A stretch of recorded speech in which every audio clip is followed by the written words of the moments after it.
नमस्कार, खबरें दिल्ली के में आपका स्वागत है। मैं हूं आपके साथ अनु भारद्वाज। आज की बुलेटिन में बात करेंगे आप विधायक ने क्यों उठाए दिल्ली की कानून व्यवस्था पर सवाल। बताएंगे आपको दिल्ली में मौसम की बढ़ोतरी के बारे में। दिखाएंगे आपको दिल्ली जू में दिखेगी नेवले की खास प्रजाति। और बुलेटिन के आखिरी में देखेंगे रोहिणी में महिला डॉक्टर ने क्यों की खुदकुशी। लेकिन दिन भर की तमाम खबरों से पहले एक नजर डालेंगे सुर्खियों पर। नोएडा में रश ड्राइविंग करना पड़ा भारी, युवक पर पुलिस का कड़ा एक्शन, चालान के साथ हो गई एफआईआर। दिल्ली के रोहिणी में महिला डॉक्टर ने की खुदकुशी, फांसी लगाकर दी जान। होली से पहले सीएम रेखा पूरी करेंगी एक और वादा, गरीबों को मुफ्त में देंगी सिलेंडर। महिला छात्र संसद कार्यक्रम में शामिल हुई सीएम रेखा गुप्ता। दिल्ली की सीएम रेखा गुप्ता ने सोमवार को एबीवीपी द्वारा आयोजित महिला छात्र संसद कार्यक्रम में शिरकत की। इस दौरान उन्होंने छात्राओं को संबोधित करते हुए अपने विद्यार्थी परिसर के सफर और संघर्ष को साझा किया।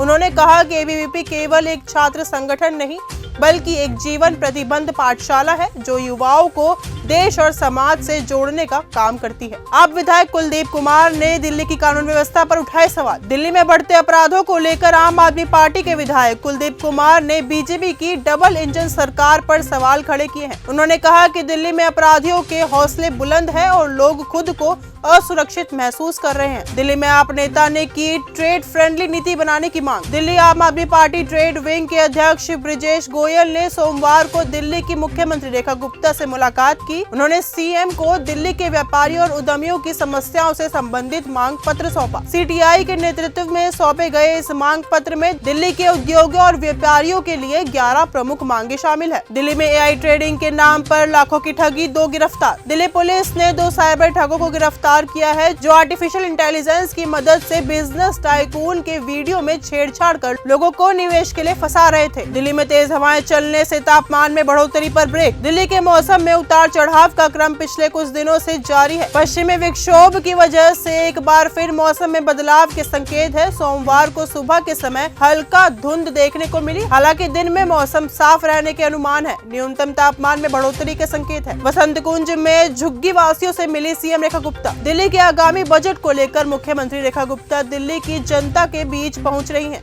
इसी कड़ी में रविवार को सीएम रेखा वसंत कुंज इलाके में भंवर सिंह कैंप पहुंची, जहां उन्होंने झुग्गी में रहने वालों से उनकी समस्या जानी। इस दौरान उनके साथ बीजेपी सांसद बांसुरी स्वराज और आरके पुरम के विधायक अनिल शर्मा भी मौजूद रहे। दिल्ली में महिला समृद्धि योजना से बैकफुट पर आप। दिल्ली बीजेपी अध्यक्ष वीरेंद्र सचदेवा ने आम आदमी पार्टी पर तीखा हमला बोला है।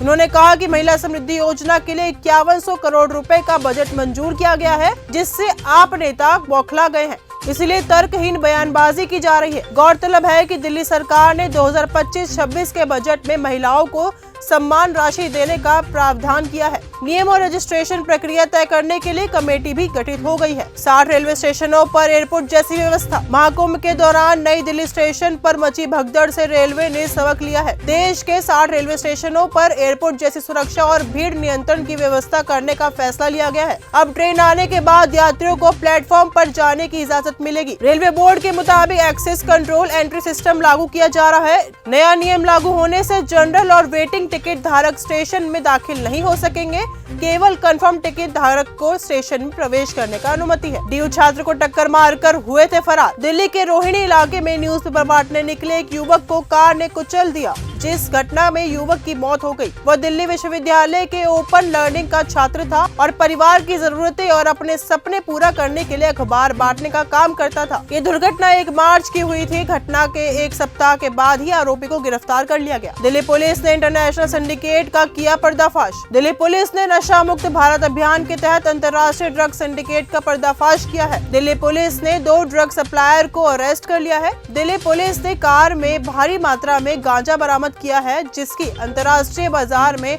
अनुमानित कीमत लगभग 78 लाख रुपए है। पश्चिम बंगाल में मोबाइल मॉडिफाई कर बांग्लादेश होते थे सप्लाई। दिल्ली पुलिस की क्राइम ब्रांच और साइबर सेल ने अंतर्राष्ट्रीय मोबाइल फोन चोर गिरोह का भांडा फोड़ दिया है। पुलिस ने 20 लाख रुपए का 48 मोबाइल फोन बरामद किए हैं।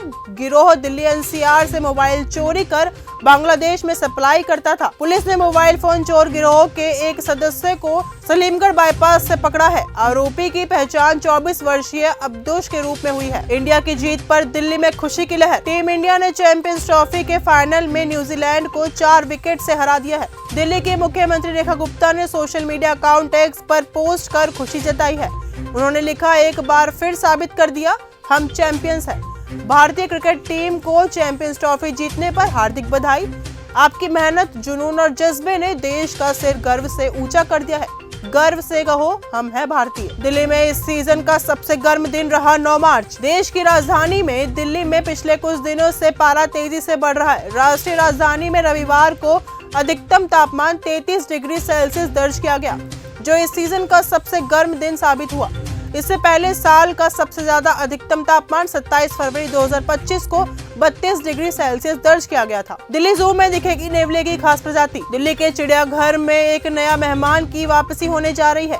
20 साल बाद यहाँ नेवले की एक खास प्रजाति को लाया जा रहा है। इस प्रजाति का नाम स्मूथ कोटेड ओटर है। आखिरी बार 2004 में ये दिल्ली में देखे गए थे। खास बात ये है कि ये मेहमान एक एक्सचेंज कार्यक्रम के तहत लाए जा रहे हैं, यानी इसके बदले दिल्ली के चिड़ियाघर से संगाई प्रजाति के हिरण यहाँ से विदा कर दिए जाएंगे। नेवले की खास प्रजाति को सूरत के चिड़ियाघर से दिल्ली लाया जाएगा। रोहिणी में महिला डॉक्टर ने की खुदकुशी। दिल्ली में एक बार फिर से आत्महत्या करने का मामला सामने आया है। रोहिणी सेक्टर 8 में एक महिला ने सुसाइड कर लिया है।